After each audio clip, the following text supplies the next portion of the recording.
Hey everyone, it's Borneus here, back with another devlog for the Tensura Reincarnated mod. Today, we've got a packed video covering some of the most anticipated features. So let's dive right into what we'll be discussing. First up, we'll be discussing how to ascend into a true Demon Lord. We'll start by discussing the Demon Lord Seeds, which is also in Tigras, and how you can collect souls to evolve your character. We'll also showcase the transformations, including a before and an after shot of your subordinates after receiving gifts. Next up, we'll shift our focus to the true hero ascension process. I'll explain how to get strong enough to enter the labyrinth in the early game, and point you to my June video, which covers all the details about the blessed status. Then, we will witness an epic battle between me and a Tensura Reincarnated boss, which will show you how you can ascend into a true hero. We'll have a Sin series showcase, where I'll walk you through this deadly Sin skill and its unique powers. Then, we'll take a look at the Race Evolution showcase, with a special focus on the Vampire Evolution path, which was also in the Tigras mod, but it was completely reworked, so I thought it was worth showing first before everything else. It's also the most powerful. Spoiler alert. And finally, we will wrap things up with an analysis skill showcase, highlighting one of our most useful skills which you can acquire in the game. So, stay tuned, grab some popcorn, and let's get started. Alright, we're here in this beautiful plain/mountains biome. So let's dive into one of the most powerful transformations in Tensura Reincarnated, the process of becoming a true Demon Lord. Now, this transformation is not only a massive power boost, but it also evolves your skills and resistances to a whole new level. So as a base requirement, you need to be flagged as a Majin or a monster before you can gain the Demon Lord seed. By default, races like Slime, Vampire, White, Orc Lord, and Wicked only have the Majin tag, but you also have a 5% chance to get the Majin tag when you die from magical poisoning or Demon Lord Haki. These settings can of course be tweaked in the config. Now, to get the Demon Lord seed, you need 200,000 EP. Now, here I am, I'm a Metal Slime, which is an evolution of the base slime, and it has 100 HP. As you can see me, I'm beautiful. And you can see here that I have 183,000 EP. So I'm very close to potentially gaining the Demon Lord seed. Now, I just need to kill a few more enemies, and I should be ready.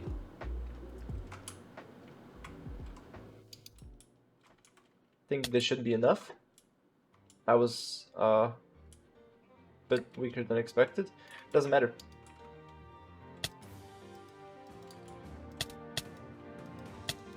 See, as I've mentioned before, the multi-layer shield thing is very strong. Oh my lord.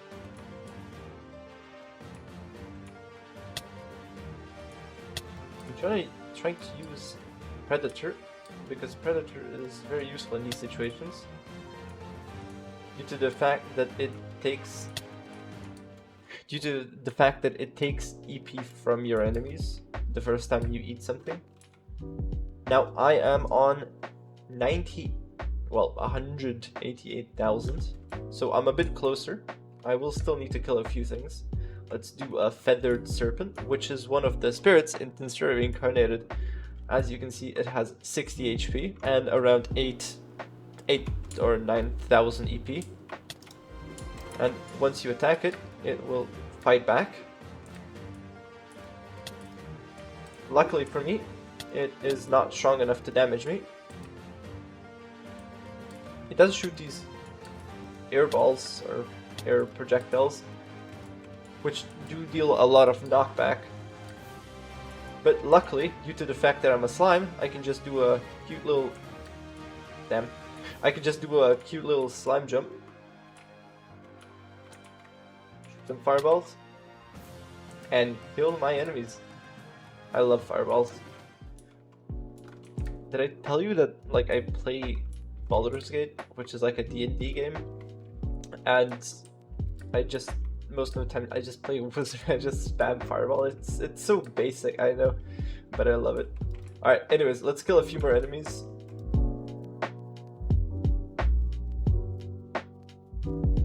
I'm still burning due to Black Flame. It doesn't matter. It goes away after a while, but it does really deal lots of damage unless you have Ultra Speed Regeneration, which is one of my favorite skills. I still need 10,000, so let's cut to me fighting some mobs. See, an Otherworlder. He's one of my kind. Doesn't matter though. I need EP and you're gonna give it to me?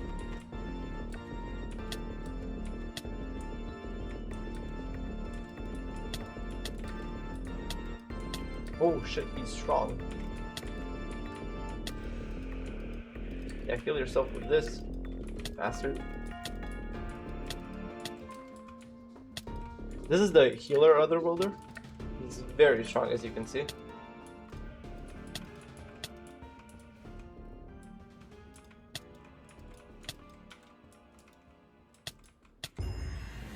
Yes, let's go! I became a Demon Lord Seed, finally. After, unironically, like an hour of filming. I became the Demon Lord Seed! Yeah! Alright. So once you obtain the Demon Lord Seed, you'll start accumulating soul points. Now, you will be able to see those once you go into your GUI. See, here for me it says 0.0 because I haven't killed anything since I've received the Demon Lord Seed. I've only gotten killed once. For every entity you kill with X amount of EP, your Demon Lord Seed will gain X divided by 1000 soul points. So for example, if you kill another Otherworlder, Shogo, who has around 120,000 EP, I believe.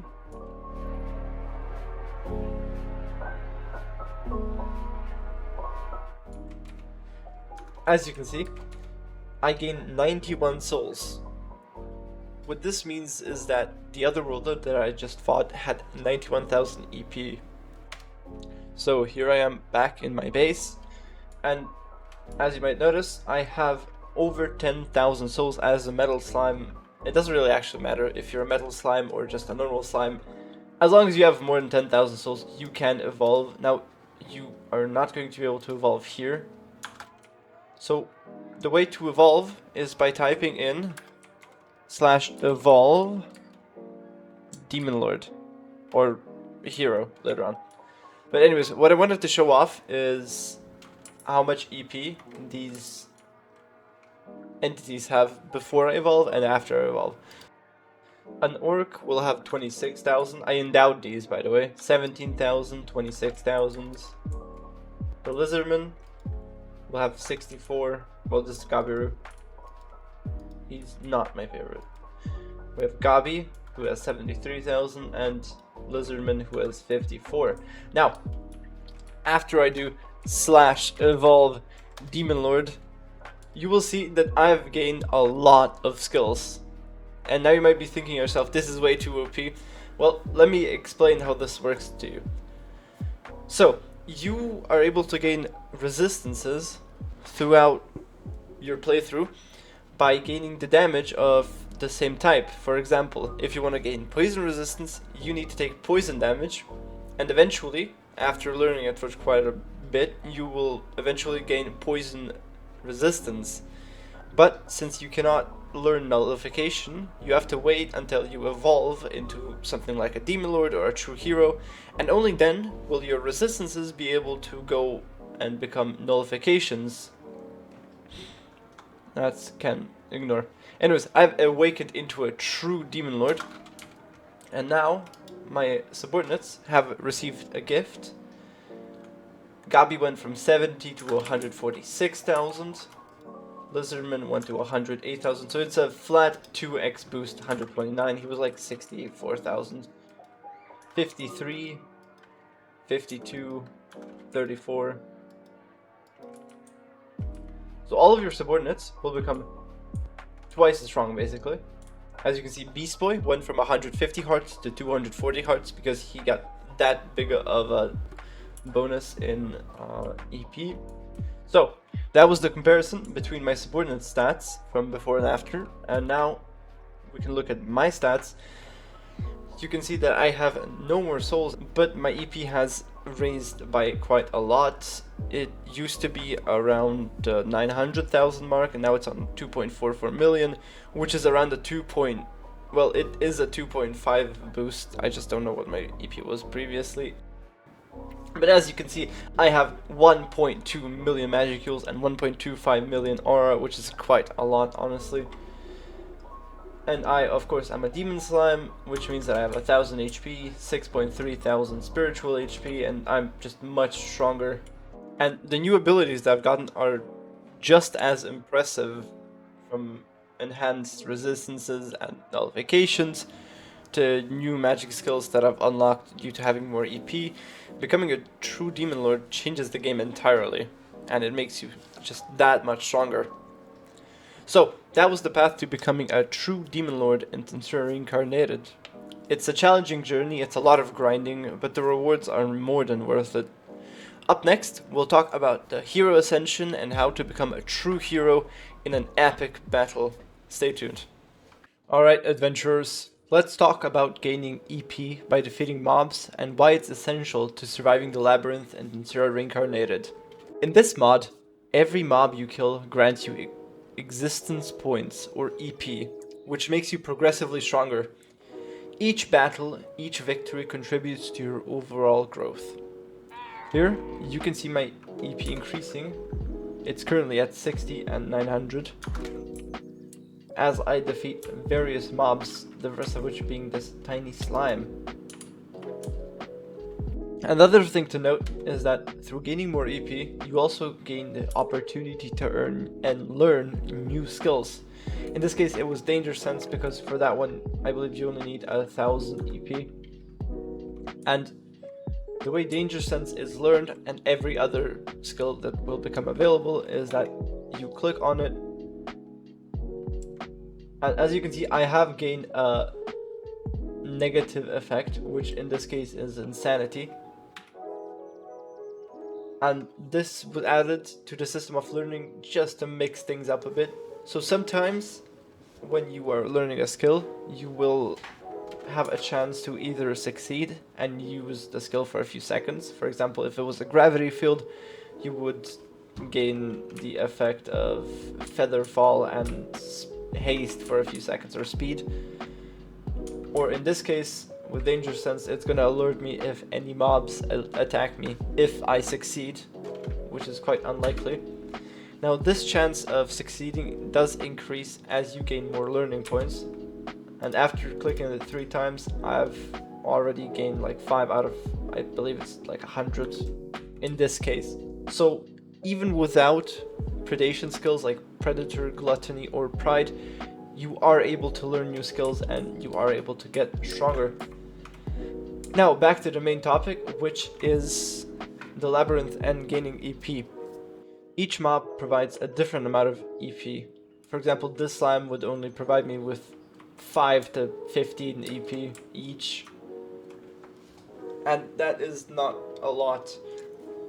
But the stronger the opponent, the more EP you gain.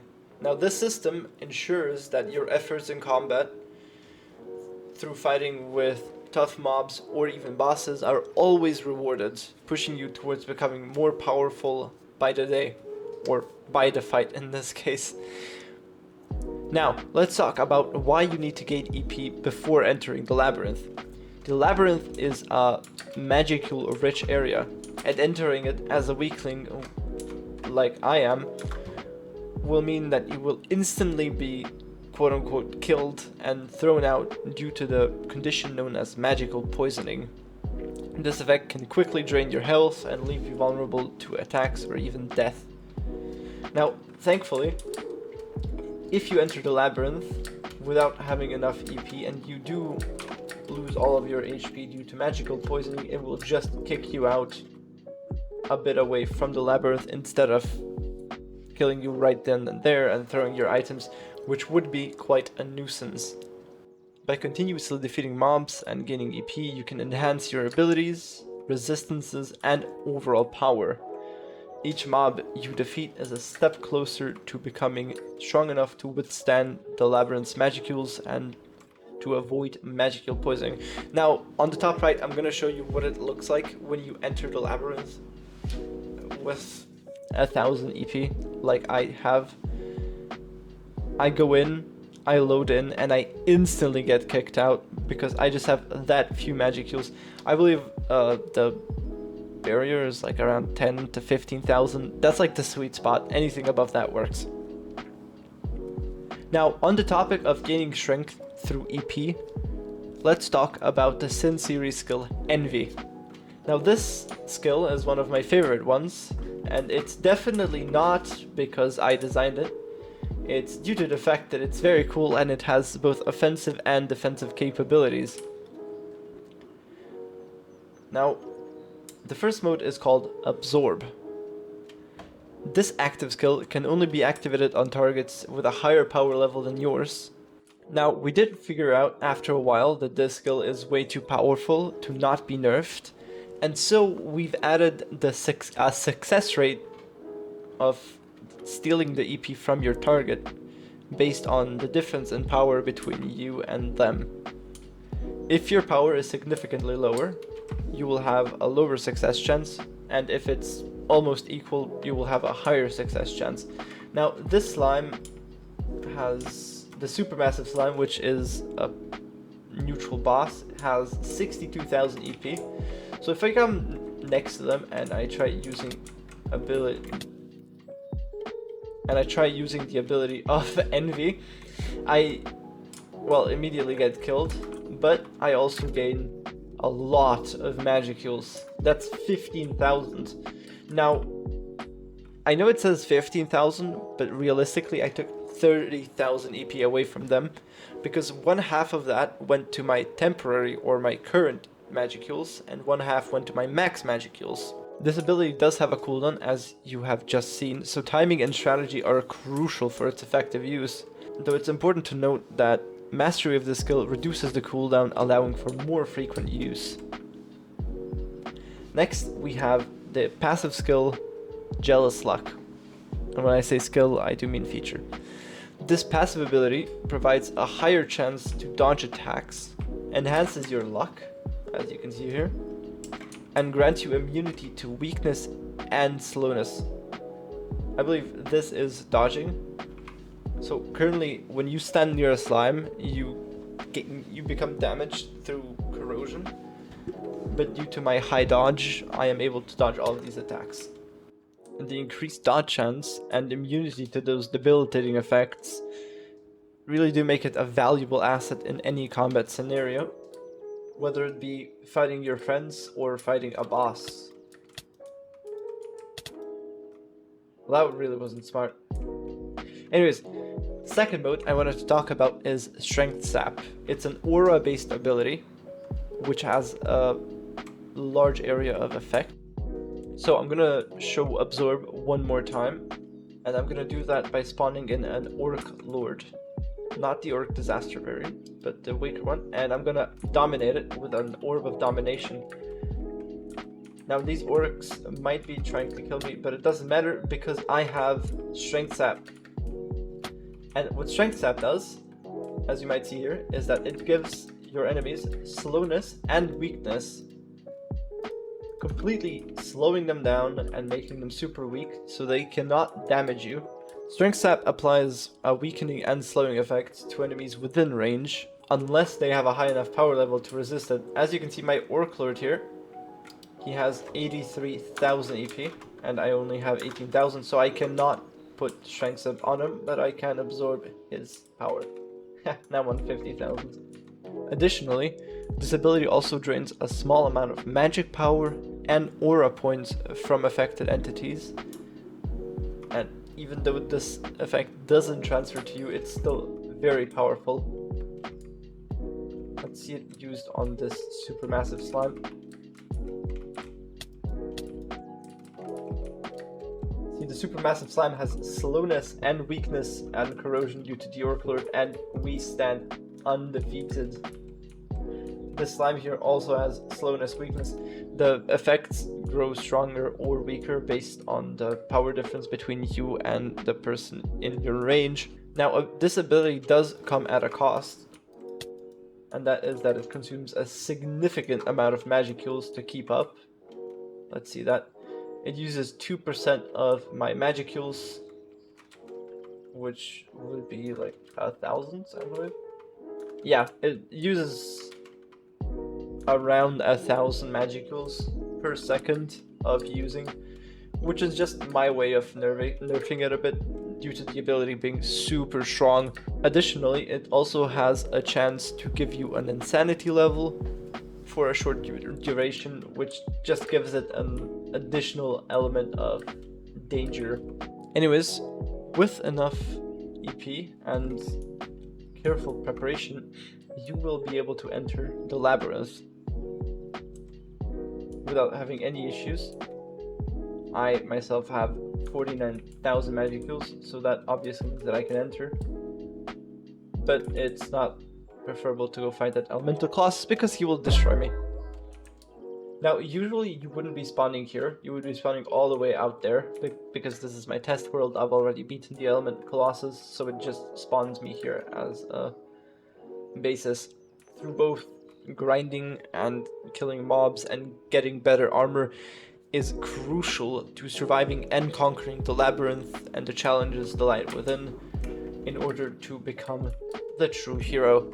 Up next, we'll delve into the process of ascending into a true hero in an epic battle with my buddy here. Not exactly this one, but his cousin. His mean cousin. Alright, let's go. So, looking back at the June video, I'm just gonna replicate this really quickly. You go to the labyrinth, and then you, of course, wait for your spirits. You can keep sitting here, and you can keep waiting to get better spirits, because there's always a chance you're gonna get a better spirit than the one that you have at the moment. But just for time's sake, I've given myself the blessed status once again. It's a 5% chance on reincarnation, and what this means is that now I have the hero egg. So you might be wondering, but Borneus, how do you hatch this beautiful, wonderful, wondrous hero egg? So I'm gonna show it in the next clip, but basically you have to be strong enough, and at the same time you have to be fighting a demon lord or a strong boss with more than 400,000 EP that is below 50% of its max HP. I'm gonna show it off in the next segment, which is gonna be here in a few seconds. Now, let's talk about the journey to becoming a true hero in Tensura Reincarnated. This transformation is no small feat and requires both strategy, bravery, and wits. Currently, to evolve your hero egg into a true hero, you need to have at least 500,000 existence points, and I have a bit more than that. Just a tiny bit. The setting can of course be adjusted to suit your gameplay style. The key moment of evolution or ascension happens when you're in a tough battle, regenerating HP while below 25% of your max HP, and fighting a boss with at least 400,000 EP that is below 50% of its max HP. So what this means is that I need to fight a very strong boss, and I need to lower him and be low enough. Now, I'll be showing off an analyst skill later, which is a completely new thing that even the beta testers don't know about. Yes, it was very hush-hush.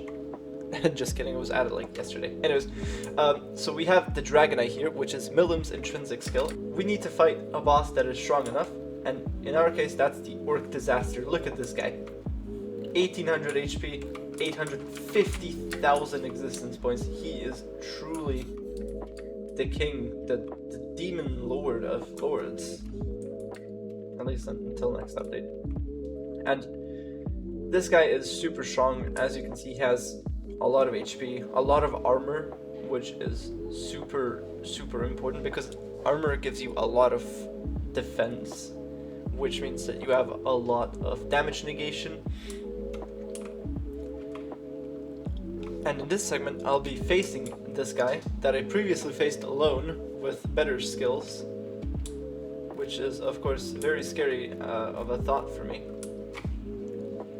The Orc Disaster is a terrifying Demon Lord level boss, and this guy's really no joke. He has self-regeneration, a ton of HP, a ton of armor, good, strong corrosion magic, and physical attacks that make him a truly formidable opponent.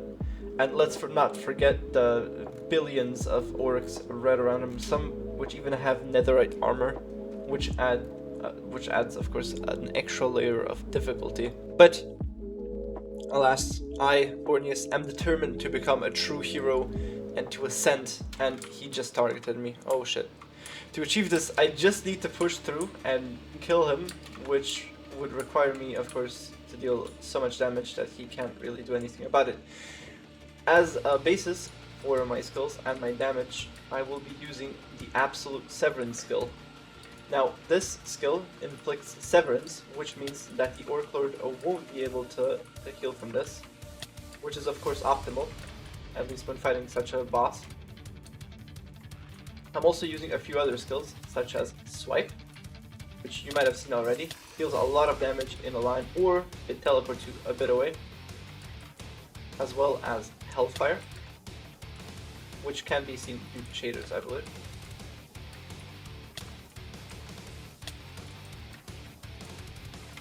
Magma Surge. This is what it looks like when it actually works. It shoots out a bunch of fireballs which spawn in lava. Now of course this immobilizes the Orc Lord because he can't really move with lava below his legs, which is optimal because we're trying to whittle him down and we're trying to get him to whittle us down. We're going to be using Sacred Hockey, which has the important task of killing all of his followers so that they can't do anything to us. Spawned a bunch of orcs once again. I really should just kill those first. Additionally, I also have the skill Mathematician, and what Mathematician does is that it helps me dodge more attacks. It helps me ignore dodge on other people, which isn't really an issue here, but oh well. Yeah, heal from this bastard. Oh shit, that was my sword. Alright, I could put Severance on myself! Can I? Yes, I can! Ha ha ha ha ha!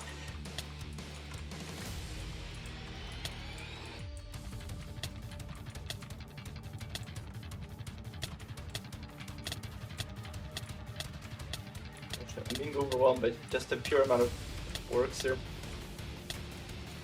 He's not trying to heal himself.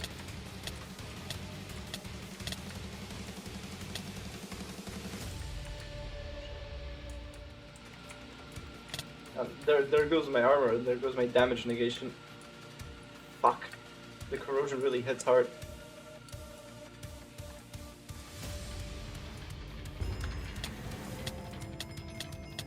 Yes! I finally evolved! It's time to kill this bastard once and for all.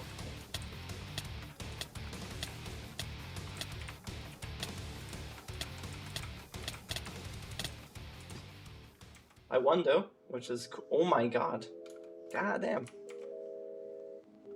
29 damage. Oh, that's pretty fucking cool. Anyways, that is how you become the true hero. This battle was super intense. I think I don't want to be human anymore. So, what can I do at this point? I've already gained some magic heals, I've gained some skills. Let me go into the evolution selection. Oh my, I can become a vampire. So to become a vampire, you can track it. You can of course become an enlightened human, and then after that a human saint, and a divine human, that's the human line. We could become a vampire. Now for this we need Zane blood. Now Zane blood can be found by exploring ancient dungeons and structures, and to consume it, you just need to hold right click. You do gain the effect of fragility, but after, I believe, yeah, after you have consumed 5 pieces of Zane blood, you can evolve into a vampire.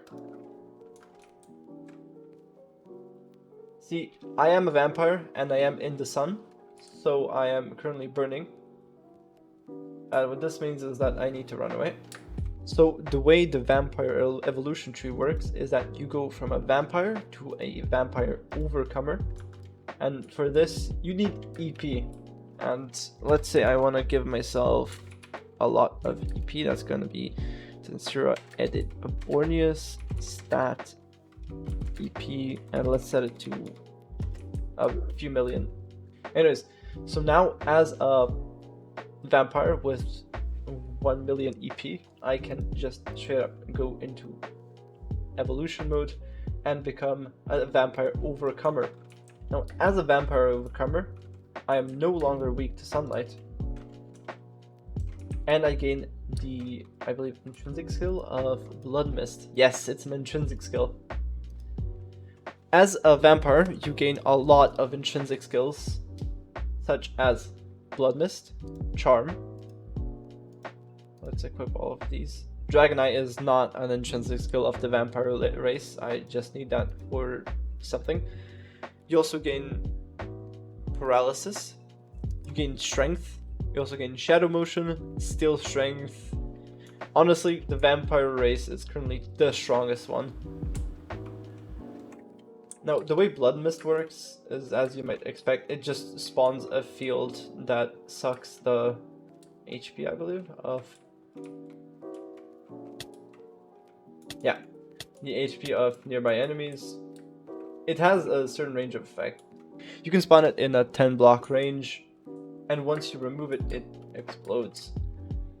There's also Charm, which forces mobs that you look at to like you.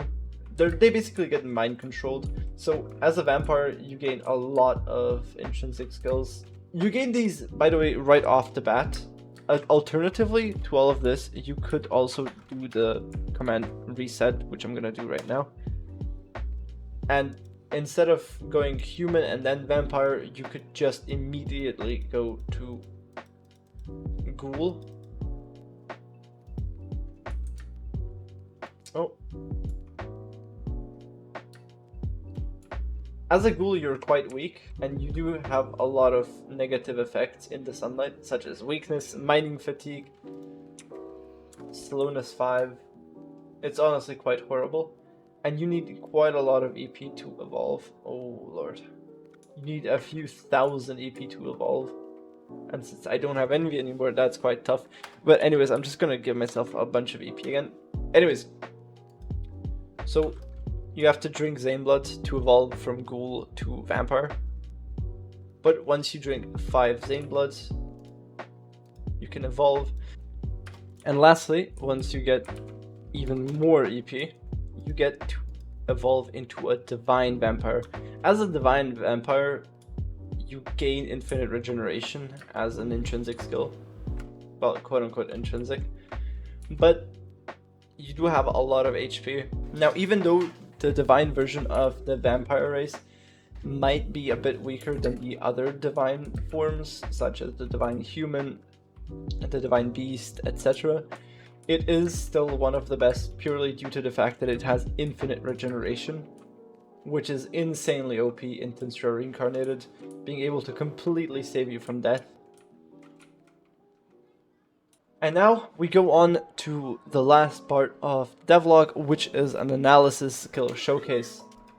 Now, I did already mention this before, but with an analyst skill, you can see a lot of stuff about the entities and the items and the blocks you're looking at. So for this Barghest, you can only see the HP, SHP, armor, and EP. For blocks, for example, you can see hardness, whether the correct tool is the one that you have, blast resistance, light level.